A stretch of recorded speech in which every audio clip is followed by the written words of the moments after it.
So we're going to start out by a simple couple of questions. Who are you? Who do you want to be? What are you willing to do to be what you want to be? And if you really want to be special and you reach the top, are you ready to go over the top? So many people reach the top and they become complacent and they think they're successful. That's exactly when your competitors will say bye-bye and go by you. As you all know, I'll be just 80, going on 81. I take care of myself, and when people say to me, Nick, how do you feel? I'm above ground, baby, and that ain't too bad. And any time you're above ground, you can accomplish fantastic things. Make the people around you feel special. I say hello to the doorman. I say hello to the garbage man. I'm no better as a human being. I've just been fortunate to reach different heights. But you make everybody feel that they're part of the team and they're equal to you as a person. No matter what people say about me, because they're talking about me, I thank them. Hey, I must be doing something right for you to mention my name. I recall a 60-minute program back in 1984. Morty Safer was the interviewer. And it was about me starting the first living academy of the world. And a sports psychiatrist from Stanford said, this man is crazy. This man beats up his students. He doesn't feed them. He makes them wash his cars. That I did. And my mother and father were watching the program. My father was a very quiet, good-looking man, talked very calmly. My mother was typical Italian. So my mother looks up at the television. Ah, faccia brutta, oh, a fungula, like this. And she says to my father, she says, Jimmy, why are they talking about my son like that? This is what my dad said in a very calm voice. Mary, whatever they say, they're talking about your son is being watched by millions of people. And what do you say? Thank you for talking about me. That bit of advice that my father gave me has stayed with me throughout my whole life. Because when you are successful, there will be people to put you down because they're unwilling to do what you do. Thank you, thank you, thank you. If you consider all the notable achievements accomplished in the history of mankind, it becomes clear that remarkable people are the ones with remarkable ideas. The 1% of the population that the others 99 define as abnormal or crazy are the ones that find new paths. For those remarkable people, failure is oft occurrence, but it is not a defining one. As a student at my academy 25 years ago, there was a young boy by the name of Andre Agassi. Agassi was always testing the boundaries, especially with the dress code. His hair was long and dyed. He wore nail polish. He wouldn't wear regular tennis clothes. My first instinct was to make him conform. But I still remember one year when he stopped by my office before going home for Christmas. And he said, Nick, are you listening? I said, yes. He said, well, you've never listened yet. He said, the president of the school wants me to cut my hair, Nick. Are you listening, Nick? I did. I made sure that he didn't cut his hair. I should have thrown Andre Agassi out 150 times, quote Jim Courier. But I saw something special in this young man. And yes, I did break some of my rules. But inside me, I felt that if I bent just a little tiny bit, some greatness can come about.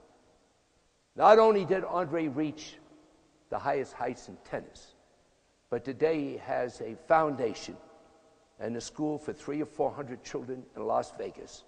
Last year, 100 graduated. Every one of them went to college. He's now raising money to build many charter schools throughout the country. Character component. Never cheats or use gamemanship tactics to gain an unfair advantage. So I might as well tell you about me. I love golf, and I'm a pretty good golfer. And up until this year, I'd kick the ball this way, the ball went in the water, I'd drop the ball this way. But you know what? Playing by the rules has made me a better golfer. Why? Because I had to deal with the adversity of being behind a tree, in the sand trap, in the divot. So I had to figure a way to make sure that I can come out of it without going down the drain. Maintain self-control in response to any physical or verbal harassment.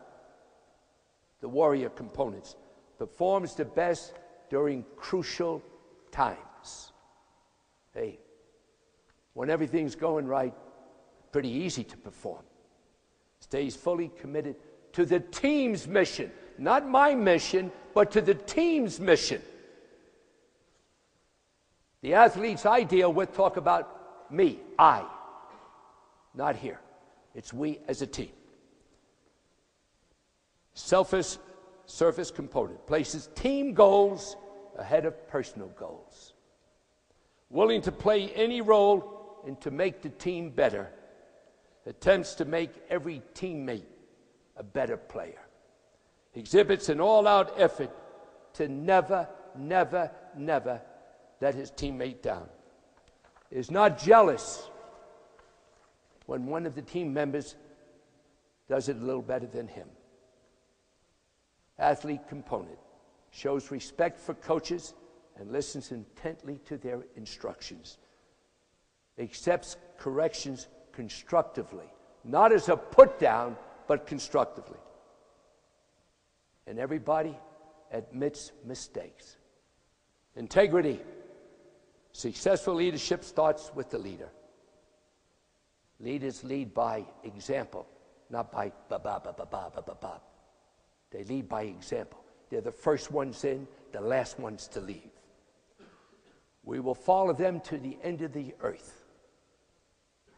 There is no part-time job for a leader. They do it 24 hours a day, 365 days a year. Now we come to the word called attitude. The old saying goes this way, a bit corny but true. One rotten apple can spoil the whole bunch. Teams that foster creative and optimistic thinking have the foundation for unlimited success. Sit down with yourself and have an honest conversation.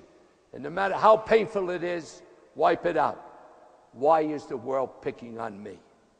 Stand up with all your might and do something about it. Stop being a crybaby. I'm ready to take you on, no matter what the odds are. There are no two people alike in the world.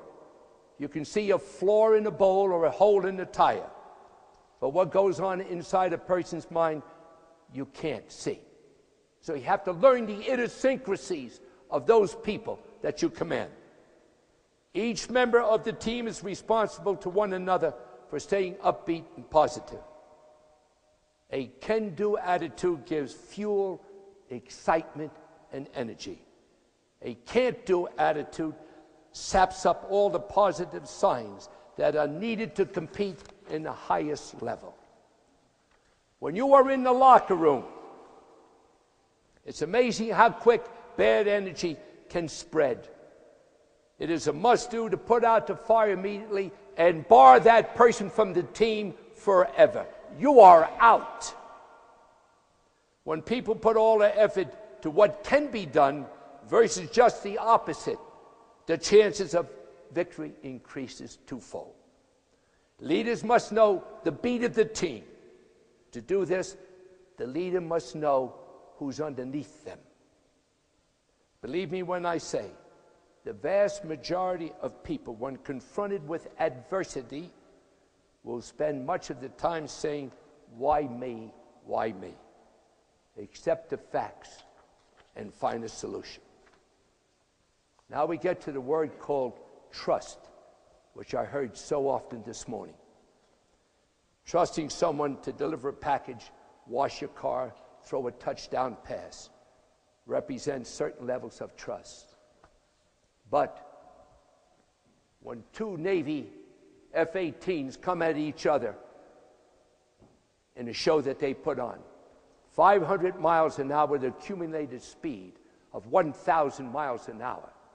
Passing each other by inches, you better trust that other person. That's real trust, baby. Okay?